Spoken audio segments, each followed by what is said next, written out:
بسم اللہ الرحمن الرحیم. السلام علیکم. کیپٹل ٹاک کے ساتھ حامد میر آپ کی خدمت میں حاضر ہے. مالاکنڈ میں نفاذ عدل ریگولیشن کے بعد بہت سی امیدوں نے جنم لیا تھا.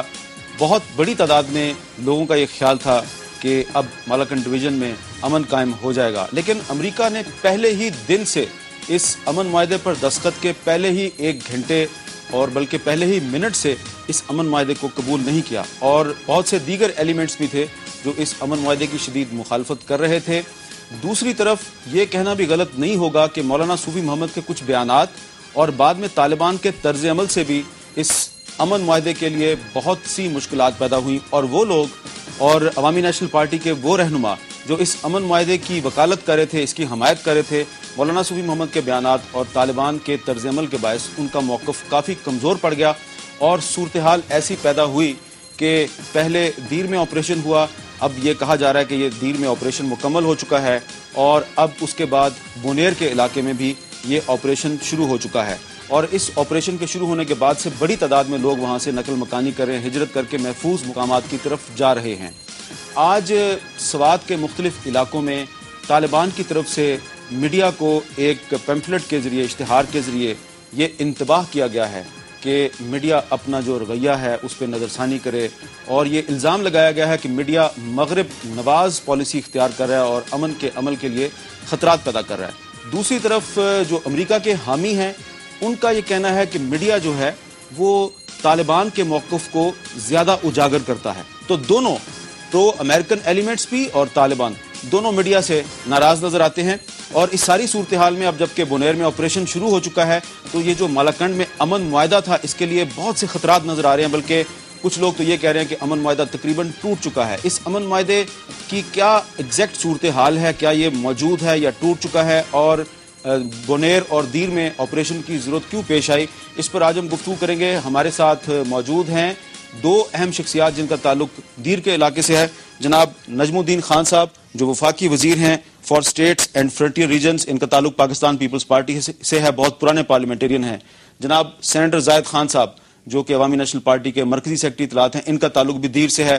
ان کے ساتھ موجود ہیں جناب سینیٹر پروفیسر ساجد میر صاحب، معروف عالم دین ہیں اور پرانے پارلیمنٹرین ہیں. نجم الدین خان صاحب، سب سے پہلے تو آپ سے میں جاننا چاہوں گا کہ 1983 میں 1983 میں آپ ضلع کونسل دیر کے چیئرمین تھے، ایم آئی رائٹ؟ جی آپ چیئرمین تھے، اور مولانا صوفی محمد صاحب آپ کے ساتھ ضلع کونسل کے رکن تھے، وہ کونسلر تھے، ممبر تھے جی، آپ کے ساتھ تھے. آپ ان کو بہت پرانا جانتے ہیں. ہمارا تو ایک علاقہ ہے، ایک علاقہ ہے. تو وہ اس وقت الیکشن لڑ کے آئے تھے نا ضلع کونسل؟ الیکشن 2-3 دفعہ وہ جماعت اسلامی میں تھا اور ان کے ٹکٹ پر ان منتخب ہو کر. تو اس وقت وہ یہ کہتے تھے کہ جمہوریت غیر اسلامی ہوتی ہے؟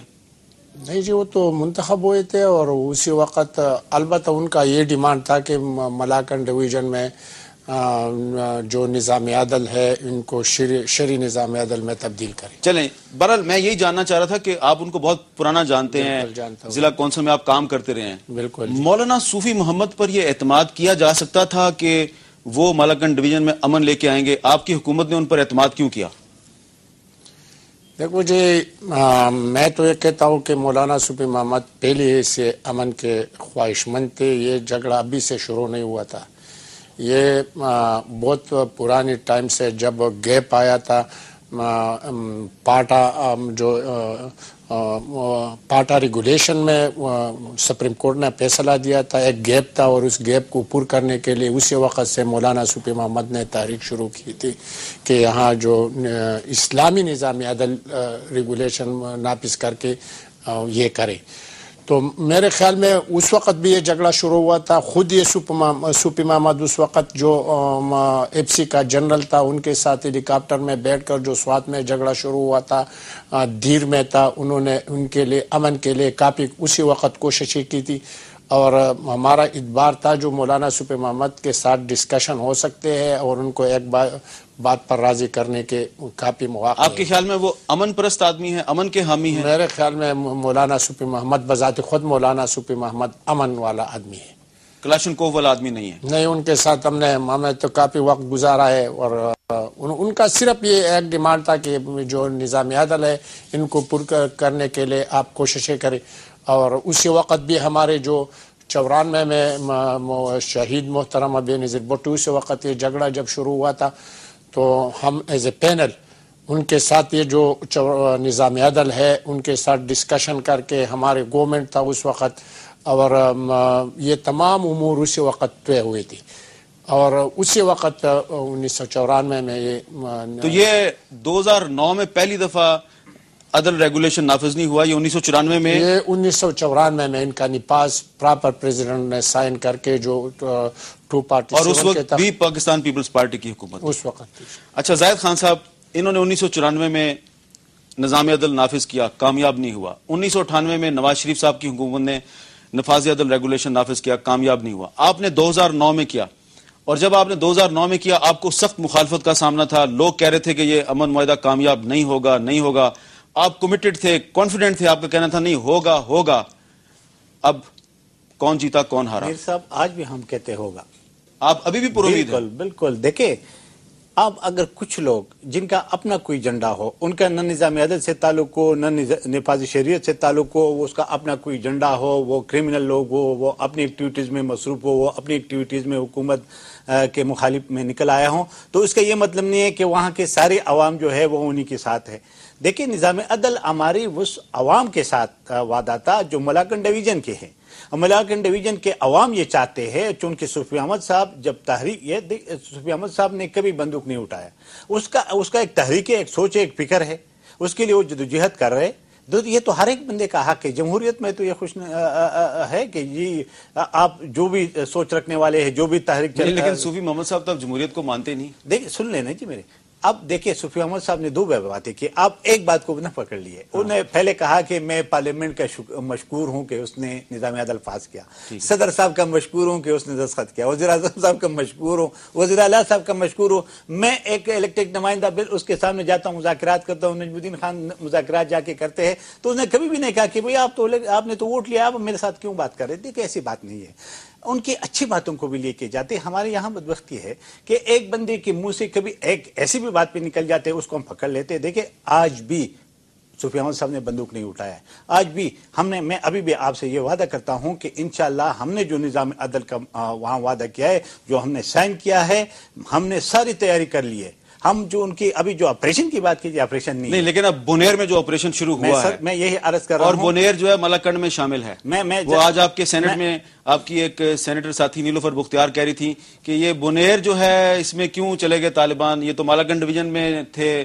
نفاذ عدل ریگولیشن تو ملاکنڈ ڈویژن میں تھا، تو یہ بونیر میں کیوں چلے گئے؟ آپ کے سینیٹرز کو یہ نہیں پتا کہ بونیر اور دیر بھی ملاکنڈ میں شامل ہے. یہ بدبختی ہے جی. اس پہ تو میں اتنا زیادہ تبصرہ یہی، لیکن یہ ٹھیک کہہ رہا ہوں کہ آج اس نے سینٹ میں یہ بات کی، ان کی بونیر بھی اسی ملاکنڈ. تو یہ بتائیں نا کہ بونیر ملاکنڈ ڈویژن میں شامل ہے. بالکل. تو آپ نے نفاذ عدل دے دیا جی، پھر وہاں پہ آپ کو آپریشن کی ضرورت کیوں پیش آئی؟ دیکھیں میں عرض کر رہا ہوں، آپ نے دیکھا کہ کچھ دن پہلے وہاں سے طالبان آئے، طالبان جو اپنے آپ کو کہتے ہوئے آئے، وہ ان کو جب صوفی احمد صاحب گئے تو وہ چلے بھی گئے نا، یہ بھی کہہ دیے گا. اب وہاں جن لوگوں نے وہاں پہ قبضہ کیا ہوا ہے، جس علاقوں میں 10% ہے، 15% ہے، اب ان کو ہم نے کئی بار کہا ہے کہ بھئی آپ لوگ بندوق رکھ کے آپ چلے جائے، بس ہم نے کرنا ہے، آپ کا اس چیز کے تعلق نہیں ہے. اس کے باوجود بھی اگر وہ ہو، دیکھیں ابھی دیر کی میں آپ کو مثال دیتا ہوں. دیر میں جس علاقے میں یہ جو ہمارے فرنٹیئر کور اور ایف سی جا رہی تھی، یہ عوام کی ڈیمانڈ پہ جا رہی تھی، یہ آپریشن کے لیے نہیں جا رہی تھی. وہاں جرگہ دونوں دیر کا ہوا تھا. انہوں نے کہا کہ آپ اپنی جو تانے ہیں اس میں اپنی نفری بڑھا دے تاکہ یہ جو کرمنل لوگ جو اغوا برائے تاوان کرتے ہیں، جو کڈنیپنگ کرتے ہیں، ان کا روک تھام ہو سکے. تو چونکہ یہ میدان ایک ایسا علاقہ تھا کہ یہاں پہ پولیس 2-3 مہینے سے تانے سے باہر نہیں نکل سکتے تھے. ہم نے ان کی مدد کے لیے یہ فورسز بھیج دیے. جب راستے میں جا رہے تھے تو ان لوگوں نے جو دہشت گرد ہے، جو وہ لوگ ہیں جو کرمنل ہے، جو اپنے مقاصد انہوں نے ان کے اوپر حملہ کیا. اب جب انہیں حملہ کیا تو اس نے حملے کی جواب دے دیا. یہ حملہ کرنے والے طالبان نہیں تھے. دیکھیں یہ نہیں، یہ طالبان جس کو ہم طالبان سمجھتے ہیں اور جو کہتے ہیں کہ جی اسلامی قانون ہونا چاہیے اور جن کا مطالبہ ہے کہ نظام عدل، یہ وہ لوگ نہیں ہیں. یہ پھر وہ لوگ ہیں جو وہاں پہ افراتفری پلانا چاہتے ہیں. ان کے اپنا کوئی مقاصد ہے. وہ جو روز آپ نے دیکھے کہ وہاں پہ ایک ہمارے ڈی پی او کو مار دے شہید کیا. اب وہ طالبان تھے کہ ڈی پی او کو شہید کیا. وہ جو ہمارے ایک ناظم کو وہاں شہید کیا، وہ طالبان تھے کہ ہمارے ناظم کو شہید کیا. وہاں پہ جو ہمارے کئی لوگوں کو اغوا کر کے بٹا کے پیسے لے رہے تھے، یہ وہ لوگ